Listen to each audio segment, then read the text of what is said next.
नमस्कार, आप देख रहे हैं उत्तर प्रदेश टाइम्स और मैं हूं आपके साथ ज्योति मिश्रा। संभल की शाही जामा मस्जिद में कोर्ट कमिश्नर के सर्वे के दूसरे दिन खूब बवाल हुआ।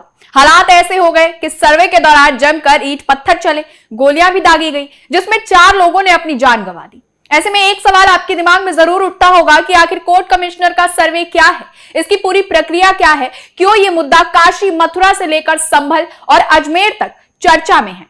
आइए जानते हैं इस मुद्दे की जड़ में क्या है, जिसकी वजह से कई दिनों से यूपी में हंगामा मचा हुआ है। बता दें, कोर्ट कमिश्नर का सर्वे पहली बार नहीं हो रहा था। संभल से पहले धर्मनगरी काशी में ज्ञानवापी के कानूनी विवादों में भी कोर्ट कमिश्नर का सर्वे हो चुका है। दोनों ही जगह कोर्ट कमिश्नर कचहरी के ही वकीलों को बनाया गया।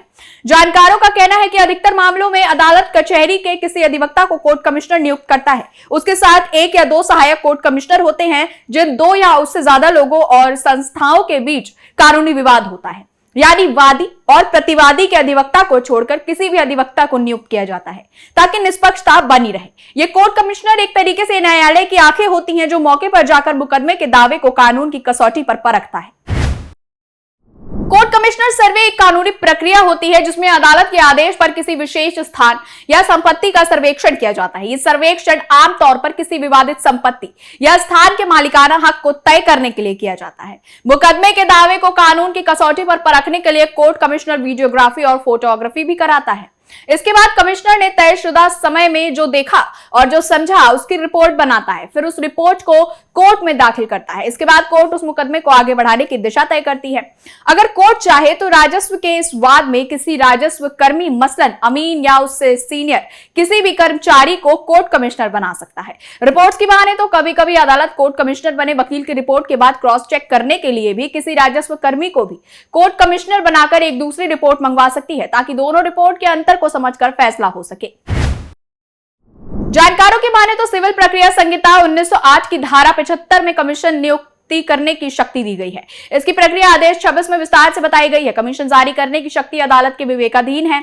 ऐसे में अदालत द्वारा पार्टियों के बीच पूरा न्याय करने के लिए इसका इस्तेमाल किया जा सकता है। इसका इस्तेमाल कोर्ट या तो वाद के पक्षकार के आवेदन पर या सर्व प्रेरणा से करता है।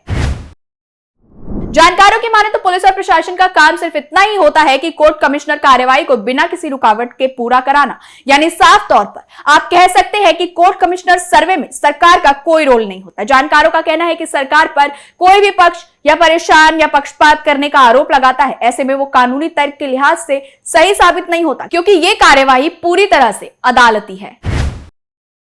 कोर्ट कमीशन में पुलिस और प्रशासन का काम या रोल सिर्फ कोर्ट कमिश्नर कार्यवाही को बिना किसी अवरोध के पूरा कराना होता है। यानी कुल मिलाकर इसमें पुलिस का भी ज्यादा काम नहीं होता। कोई भी पक्ष सरकार पर परेशान करने या पक्षपात करने का आरोप लगाता है तो ये कानूनी लिहाज से सही साबित नहीं होता, क्योंकि ये पूरी तरह से अदालती कार्यवाही है।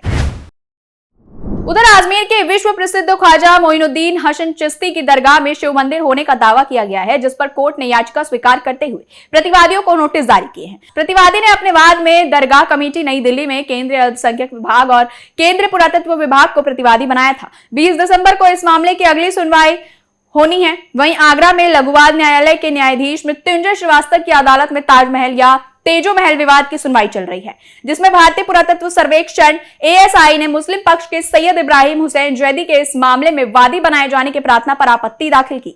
सुनवाई के दौरान ASI ने भी अपना पक्ष रखा और कहा कि सैयद इब्राहिम हुसैन जैदी को पक्षकार बनाए जाने का कोई अधिकार नहीं है।